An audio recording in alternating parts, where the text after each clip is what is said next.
ఈ రక్త ప్రసన్నకి శ్వాస వ్యవస్థకి సంబంధం ఉందా?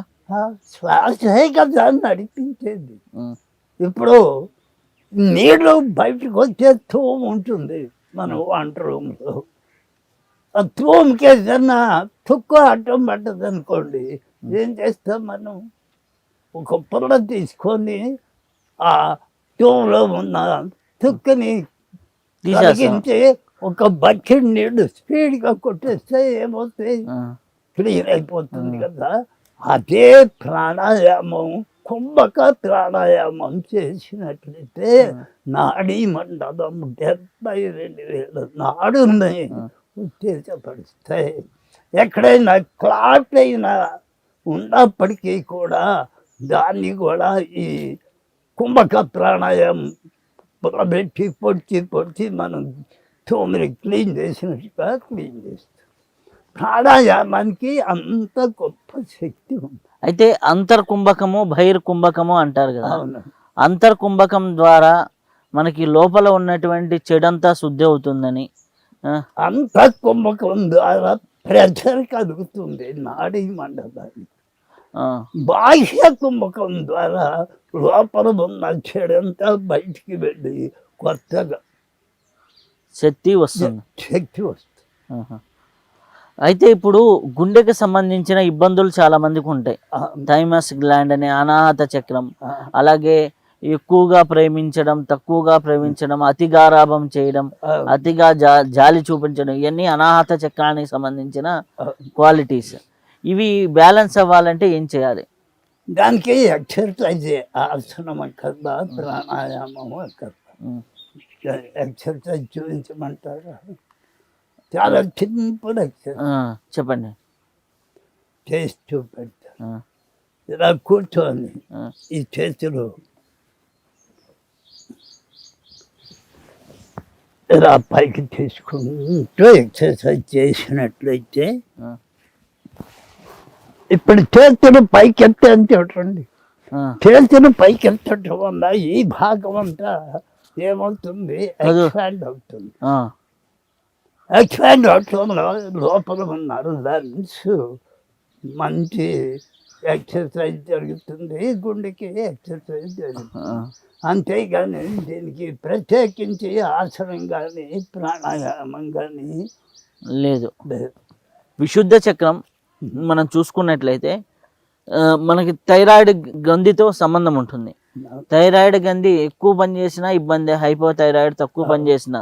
అలాగే మాటకు సంబంధించి కూడా అదే పనిచేస్తూ కార్డ్స్ కూడా క్లియర్ అవుతాయి. సో దానికి సంబంధించి మనకి ఏమి ప్రాణాయామం చేస్తే ఏం పని చేస్తుంది? గ్రంథి విభేదన ప్రాణాయామం. దాని పేరే గ్రంథి విభేదన ప్రాణాయామం. గ్రంథులు ఏమేమున్నాయంటే బ్రహ్మ గ్రంథి నాభి, విష్ణు గ్రంథి హృదయం, రుద్ర గ్రంథి కంఠం అంటే విశుద్ధి చక్రం. ఈ ప్రాణాయామం చేసే విచారం చేసి చూపెడతాను, గమనించండి. కంఠం ద్వారా శబ్దం చేస్తూ శ్వాసక్రియ జరగాలి. ఫస్ట్ లాంగ్ బ్రీతింగ్ చేయాలి.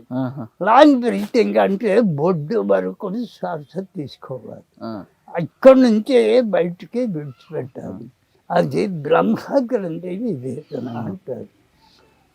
దీని మూలాధారాన్ని మణిపూరక చక్రాన్ని బంధించి ఛాతిని ఎక్స్పాండ్ చేసి చేసేది విష్ణు గ్రంథి ప్రాణాయామం.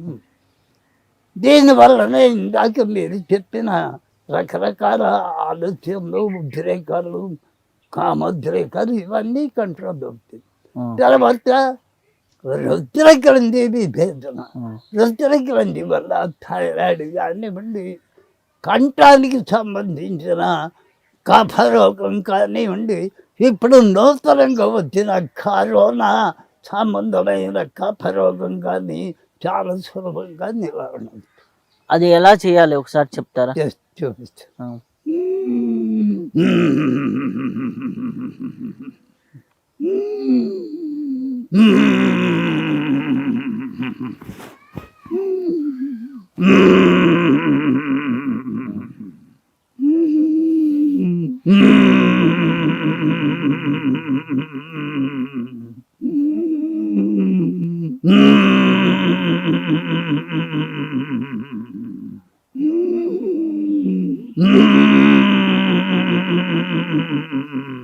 ఇలా 5 రౌండ్లు చేయాలి.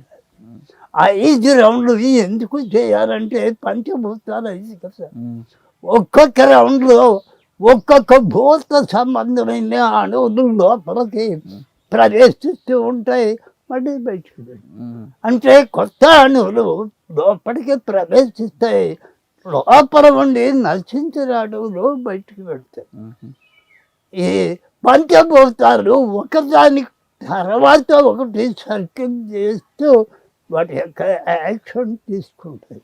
అంటే నాభిని లోపలికి లాగుతూ గొంతుతో సౌండ్ చేస్తూ లాంగ్ బ్రీతింగ్ చేయాలి. అయితే బ్రహ్మ గ్రంథి విభేదన అవుతుంది. మూలాధారం అనాహతం మణిపూరకం ఈ 3 క్రియలు అవుతాయి. తర్వాత అనాహతం. అనాహతాన్ని ఛాతిని ఈ పొట్టని బిగించి ఛాతి ఎక్స్పాండ్ అయ్యేట్టుగా ఊపిరితిత్తుల వరకే శ్వాస తీసుకోవాలి. ఇప్పుడు బొడ్డు దాకా శ్వాస వెళ్ళకూడదు. ఇది మీడియం బ్రీతింగ్గా ఉంటుంది. చేసి చూపెడతాను.